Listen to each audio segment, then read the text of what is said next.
안녕하십니까. 매일 아침 조간신문의 주요 기사를 딱딱 풀어서 해석해드리는 조간 딱풀 9월 10일 금요일에 인사드립니다.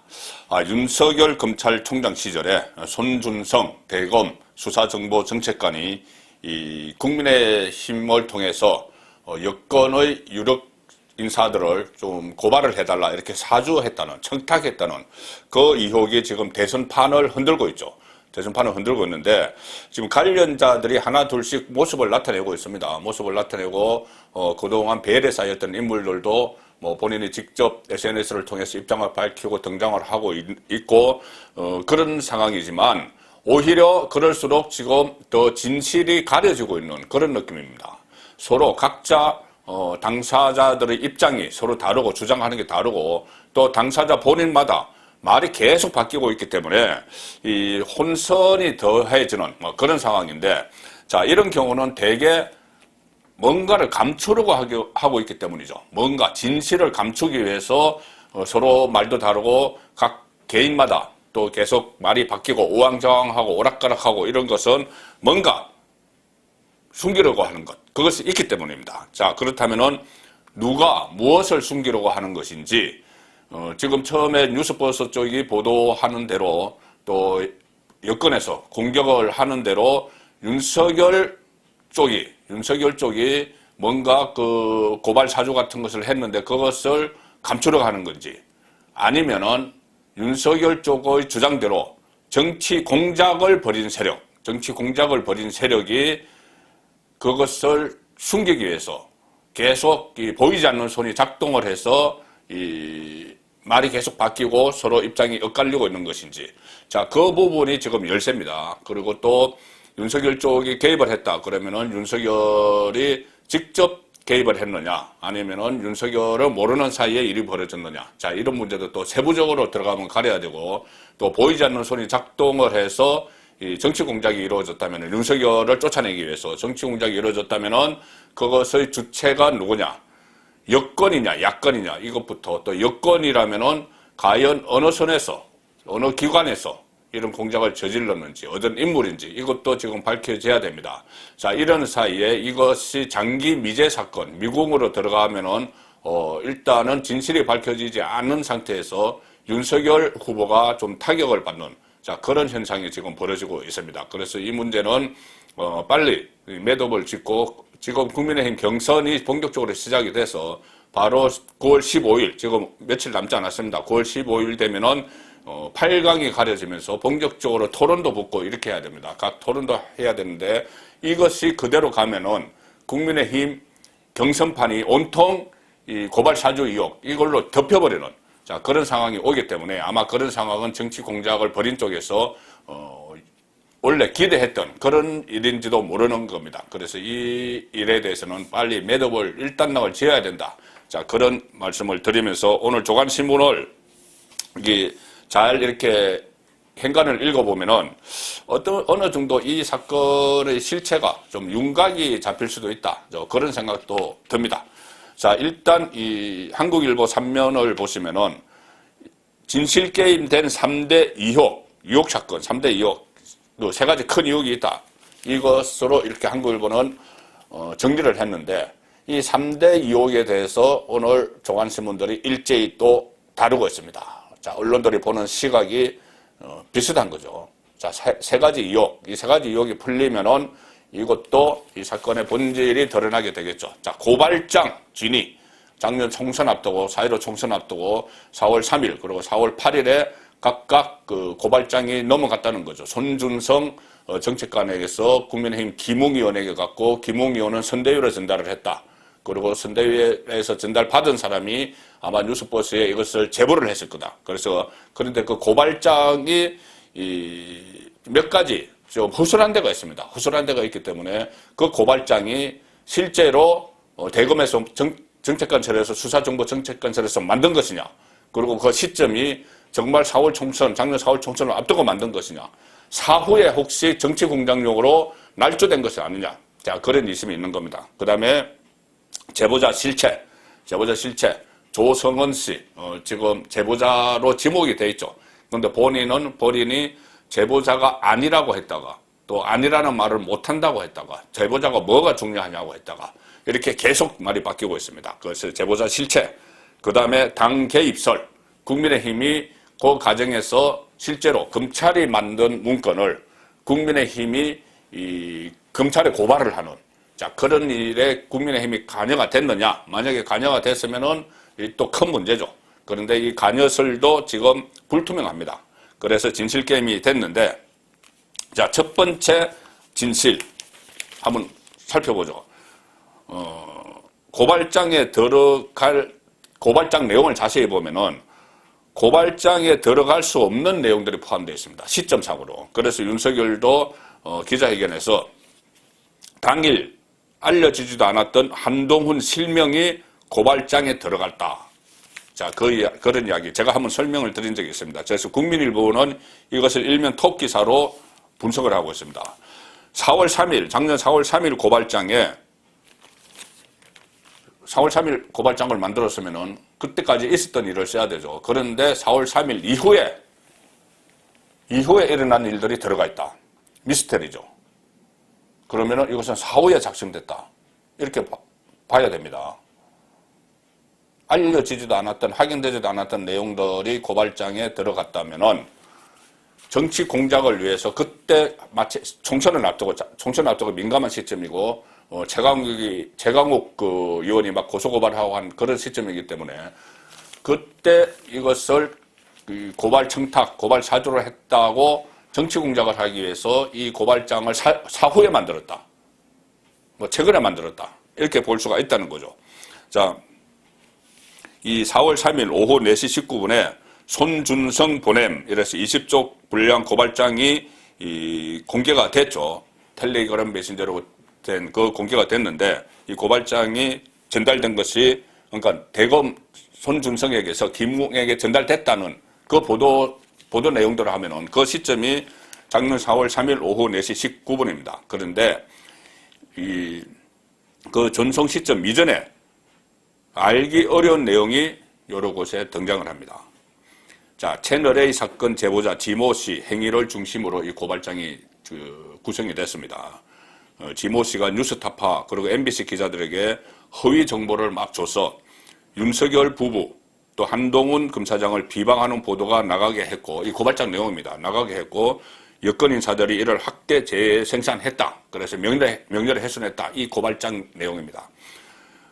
그리고 이 고발장을 6쪽부터 시작하는 본문에서 피고발인 지모 씨가 지모 씨는 이렇게 해서 주어로 지모 씨를 지목을 합니다.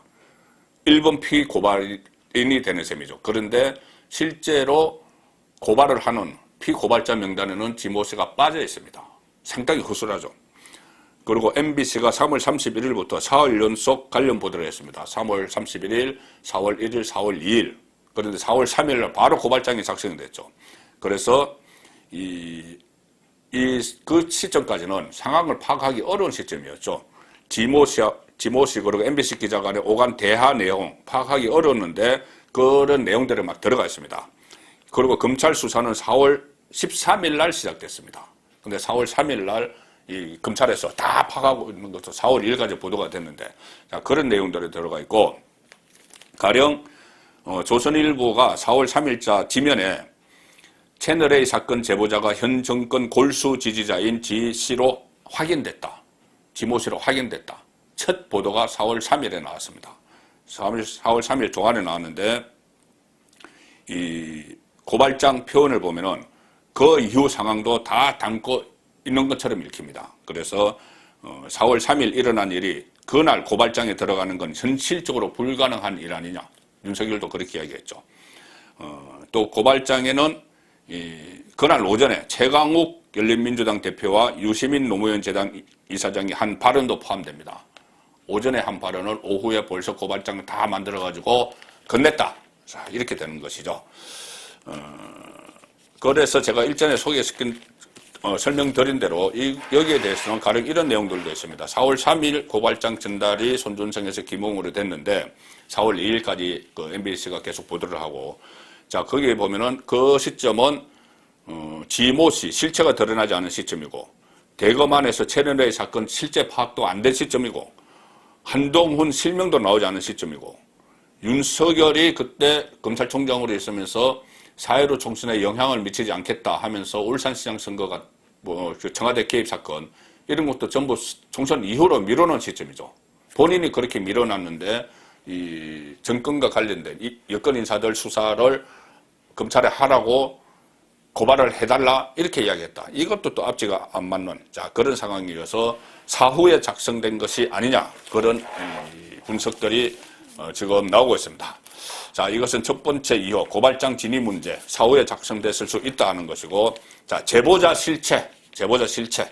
제보자는 제보자 신빙성 싸고도 설왕설래가 오고 갑니다.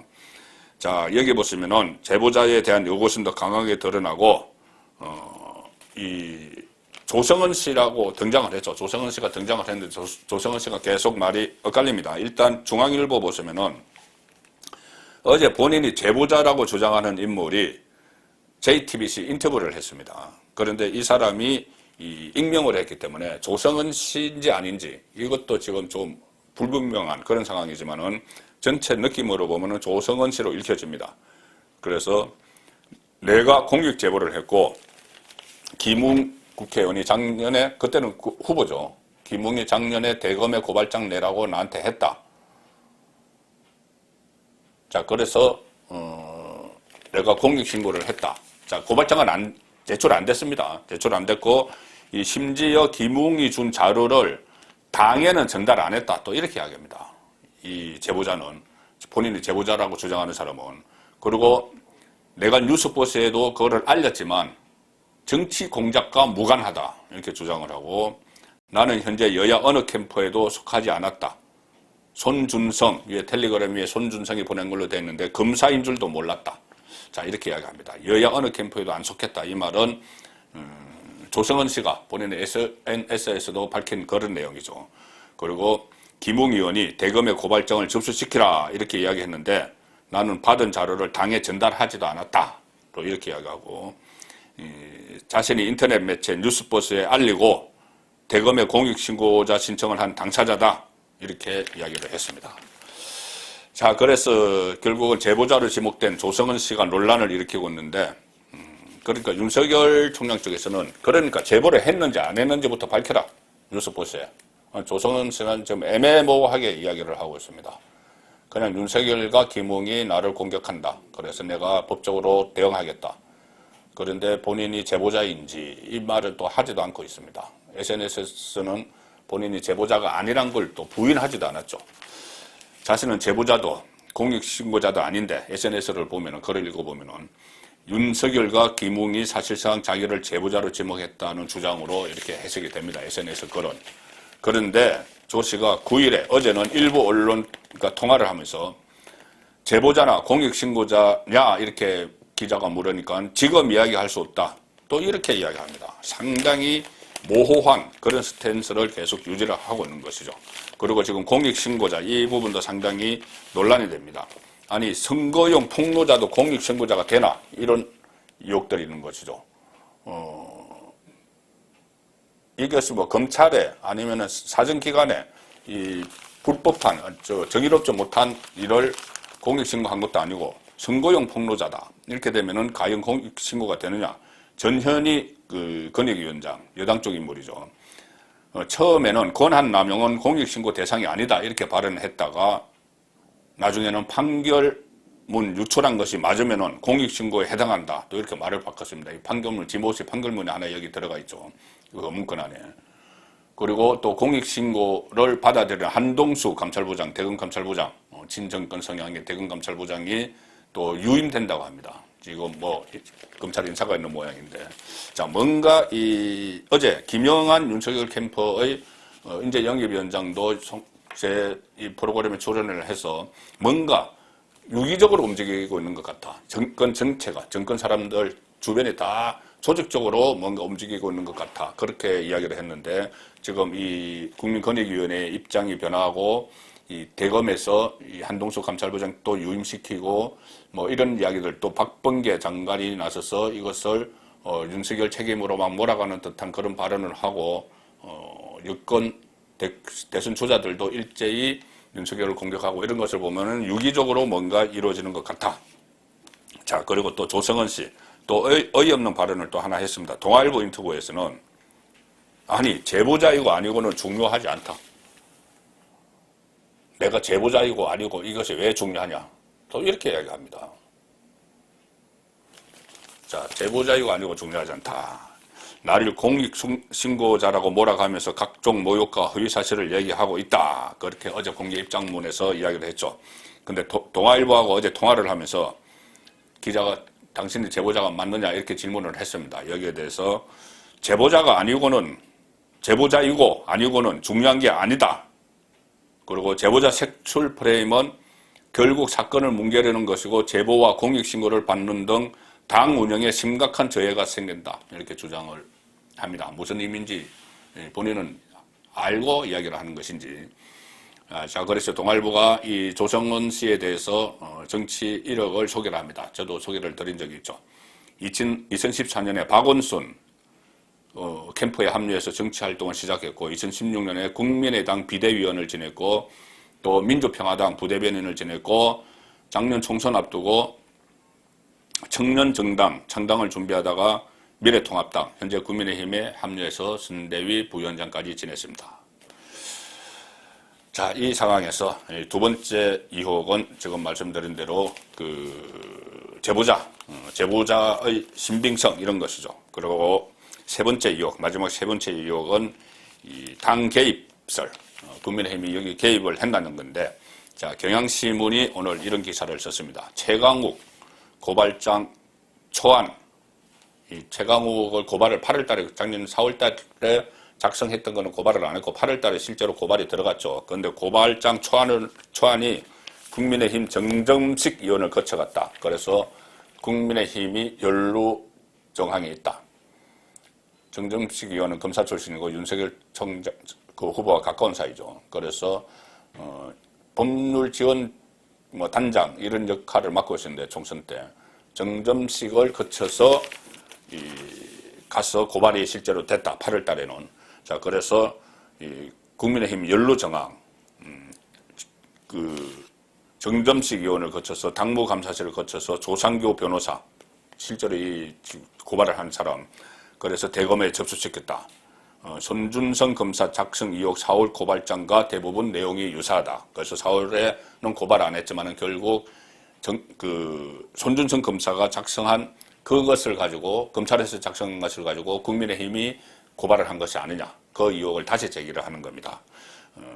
그런데 정점식 의원은 내가 받기 전에 어떤 경로로 올라왔는지 모른다. 자, 이렇게 이야기를 하고 있어서 이것도 또 하나 진실 공방이 이루어지는 소재가 되고 있습니다.